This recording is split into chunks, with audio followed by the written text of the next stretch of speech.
Hello friends, welcome back to my YouTube channel the Vani classes. Friends, आज का हमारा topic है पर्पस ऑफ असेसमेंट। कि क्या उद्देश्य है कि हम मूल्यांकन करते हैं, क्या रीज़न है कि असेस किया जाता है स्टूडेंट्स को। उन सभी पर्पसेस के बारे में हम डिटेल में बात करेंगे, तो वीडियो को बिल्कुल भी स्किप मत करना, क्योंकि ये क्वेश्चंस आपको 16 मार्क्स में भी पूछा जाता है। इससे पहले मैं मेजरमेंट, असेसमेंट और इवैल्यूएशन पर एक डिटेल वीडियो बना चुकी हूँ। अगर आपने वो वीडियो नहीं देखी है तो उसका लिंक आपको डिस्क्रिप्शन बॉक्स में मिल जाएगा, आप वहाँ से उस वीडियो को भी देख सकते हो। और हाँ, जो लर्नर्स पहली बार आए हैं इस चैनल पर, वो चैनल को सब्सक्राइब कर दीजिए और सब्सक्राइब करने के बाद नोटिफिकेशन बेल को प्रेस करके ऑल पर भी क्लिक कर दीजिए, क्योंकि मैं आपके लिए इसी तरह की बीएड से रिलेटेड वीडियोस लाती रहती हूँ।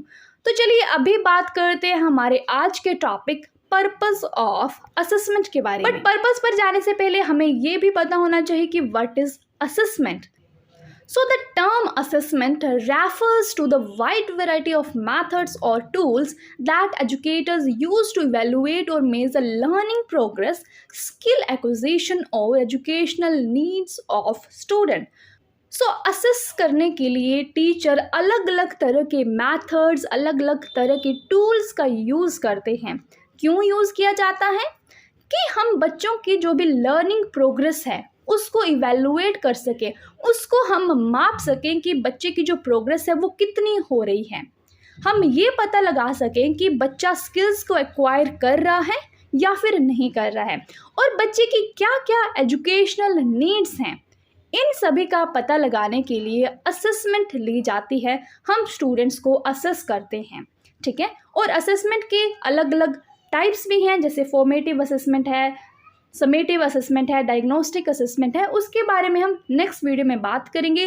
बट अभी बात करेंगे यहाँ पर हम पर्पस ऑफ असेसमेंट की, कि क्या रीज़न है, क्या पर्पस है behind the assessment.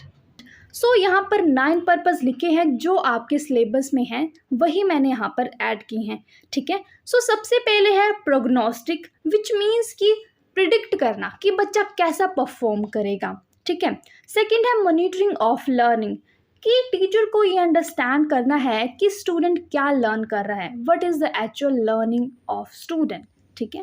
Third one है प्रोवाइडिंग फीडबैक, कि टीचर को फीडबैक देना है कि बच्चा किस तरह से लर्न कर रहा है। एंड नेक्स्ट पॉइंट है सिलेक्शन, विच मीन्स कि टीचर को सिलेक्ट करना है बच्चों को उनकी अचीवमेंट के बेसिस पर। वो किसी कोर्स में भी आप उनको सिलेक्ट कर सकते हो, ठीक है। नेक्स्ट पॉइंट है प्रमोशन। प्रमोशन का मतलब होता है कि आपने स्टूडेंट्स को एक स्टैंडर्ड से नेक्स्ट स्टैंडर्ड में प्रमोट करना। सो ये भी पर्पस है असेसमेंट का।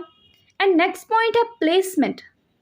प्लेसमेंट का भी वही मीन है कि आपको बच्चे को किसी और कोर्स में प्लेस करना जो उसकी अचीवमेंट्स हैं उनके अकॉर्डिंग, ठीक है। नेक्स्ट पॉइंट है सर्टिफिकेशन। सर्टिफिकेशन की मतलब आपको बच्चे को सर्टिफाई करना है, कुछ अवार्ड्स देने हैं, ग्रेड्स देने हैं, जो भी आपका कोर्स होगा उसके एंड में। And next point is grading, कि बच्चों की जो भी परफॉर्मेंस है उनके बेसिस पर उनको इवेलुएट करना। ग्रेडिंग आप किसी भी बेसिस पर कर सकते हो, परसेंटेज दे सकते हो, उनको मार्क्स दे सकते हो, ठीक है। And last point is diagnostic. Diagnostic means कि पहले आपको बच्चे की जो भी लर्निंग डिफ़िकल्टीज आ रही हैं उनको डायग्नोज करना, फिर उसके बाद उनको रेमेडी देना, ठीक है, उन डिफ़िकल्टीज़ को ओवरकम करवाने की कोशिश करना। सो ये है 9 पर्पस ऑफ असेसमेंट, जिनके बारे में अभी हम डिटेल में बात करेंगे। So first one is prognostic purpose of assessment.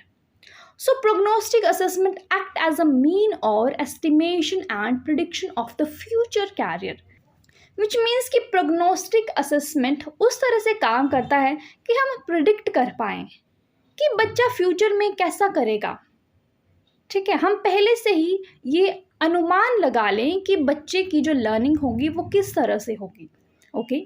And prognostic assessment combines basic aspect taken from an assessment of learning process and try to formulate a diagnosis for the student's future.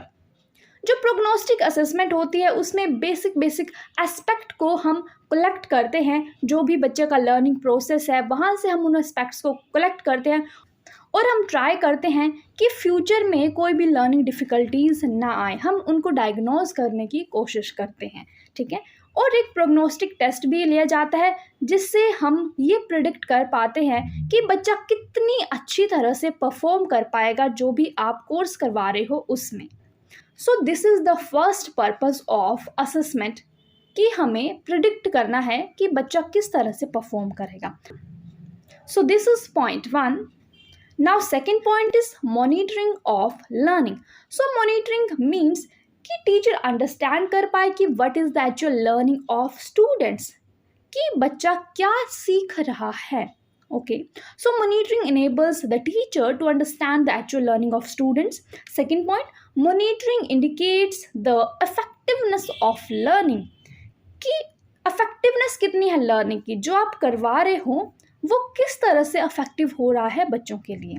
And provide feedback to students, monitoring में आप feedback भी provide करते हो कि बच्चों ने क्या सीखा है। नेक्स्ट पॉइंट है assess how much student have learn.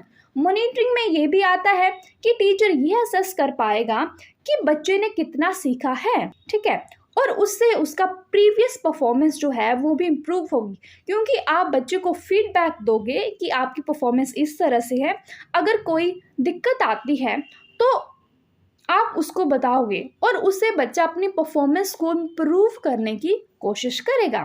और मॉनिटरिंग से हम आइडेंटिफाई भी कर सकते हैं कि क्या वीकनेसेस आ रही हैं टीचिंग लर्निंग के प्रोसेस में, और आप स्ट्रेंथ को भी बिल्ड कर सकते हो, ठीक है। So this is the second purpose of assessment, that is monitoring of learning. Now third is providing feedback. Feedback का मतलब होता है कि आपको रिस्पॉन्स करना है रिगार्डिंग द स्टूडेंट्स परफॉर्मेंस और बिहेवियर, कि बच्चा किस तरह से परफॉर्म कर रहा है। अगर आपने कोई टेस्ट दिया है तो आप उसको मार्क्स देते हो in the form of feedback. आप उसको वर्बली भी बोल सकते हो कि आपका ये स्कोर है, ठीक है। आप जेस्चर्स के माध्यम से भी बच्चे को बता सकते हो, आप अपना फीडबैक दे सकते हो, ठीक है, कि बच्चा किस तरह से परफॉर्म कर रहा है। And the purpose of the feedback in assessment and learning process is to improve students' performance. और फीडबैक का क्या पर्पस है? फीडबैक का ये पर्पस है कि बच्चे की जो परफॉर्मेंस है उसमें हम इम्प्रूवमेंट ला सके। अगर स्टूडेंट कहीं पर लैग कर रहा है तो टीचर उसको फीडबैक देगा कि आपको यहाँ से इम्प्रूव करना है, ठीक है, तो उससे हेल्प मिलती है, बच्चा भी इजीली इम्प्रूव कर पाएगा अपनी डिफ़िकल्टीज़ को।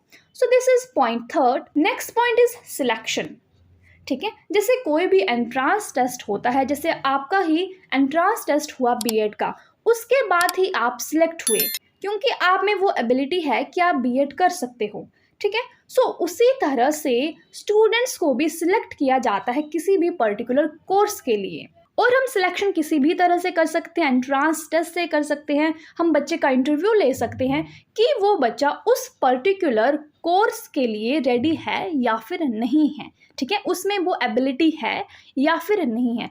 So this is the main motive of selection. Next point is promotion, which means कि बच्चे को प्रमोट किया जाता है एक क्लास से नेक्स्ट क्लास में, ठीक है। जिस क्लास में अभी है, जैसे बच्चा 6th क्लास में है तो उसको 7th क्लास में प्रमोट किया जाएगा, उसको नेक्स्ट क्लास में भेजा जाएगा। और जो प्रमोशन होती है वो at the end of academic year हम करते हैं। Now next purpose is placement. So placement क्या है? Placement assessment are used to place students into a course level और एकेडमिक प्रोग्राम, कि हम बच्चे को किसी पर्टिकुलर कोई भी जो कोर्स है उसमें हमने बच्चे को प्लेस करना है। सो दिस इज प्लेसमेंट, ठीक है। और जो प्लेसमेंट होगी वो कब हम करेंगे? Placement assessment are administered before a course और प्रोग्राम बिगिंस। जैसे ही कोई प्रोग्राम शुरू होने वाला है, कोई कोर्स शुरू होने वाला है, उससे पहले हम प्लेसमेंट असेसमेंट करते हैं कि बच्चे में वो एबिलिटी है उस पर्टिकुलर कोर्स के लिए या फिर नहीं है। To understand the position of learning before placing in any learning situation, वही बात है कि हमने ये अंडरस्टैंड करना है कि क्या वो लर्नर उस पर्टिकुलर कोर्स के लिए एलिजिबल है या फिर नहीं है। So this is the main motive of placement and this is also the purpose of assessment. Next purpose of assessment is certification.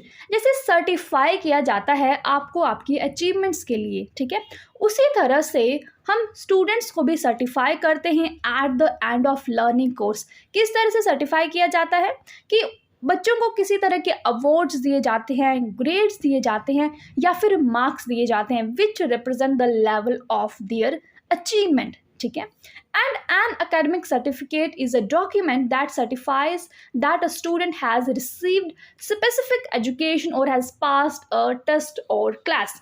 और एकेडमिक सर्टिफिकेट वो डॉक्यूमेंट होता है जिसमें ये लिखा जाता है कि बच्चे ने ये पर्टिकुलर जो क्लास है वो पास कर ली है। So this is the purpose of assessment. Next purpose of assessment is grading, कि हमें ग्रेडिंग करनी, हमें बच्चों की जो भी परफॉर्मेंस है उसको हमें इवेलुएट करना है और वो हम किसी भी फॉर्म में कर सकते हैं, जैसे परसेंटेज की फॉर्म में हम मार्क्स भी देते हैं या फिर लेटर ग्रेड्स भी जैसे ABCD ग्रेड्स भी दिए जाते हैं। And grades are usually given on activities, जैसे कि कोई प्रोजेक्ट दिया है आपने बच्चे को करने के लिए, उसमें आप ग्रेड्स दे सकते हो। असाइनमेंट दी है आपने किसी भी टॉपिक पर, उस पर ग्रेड्स देते हो आप। टेस्ट लिया है आपने तो उस पर आप ग्रेड्स देते हो। सो ये भी पर्पस है असेसमेंट का कि हमने ग्रेड्स देने हैं। Now next and last purpose of assessment is diagnostic. Diagnosis का मतलब होता है कि हमें लर्निंग डिफ़िकल्टीज फाइंड करनी है कि अगर बच्चा कहीं पर लैग कर रहा है तो टीचर को ये पता लगाना है कि उसकी डिफ़िकल्टीज़ क्या हैं, वो क्यों लैग कर रहा है, क्या रीज़न है उसका।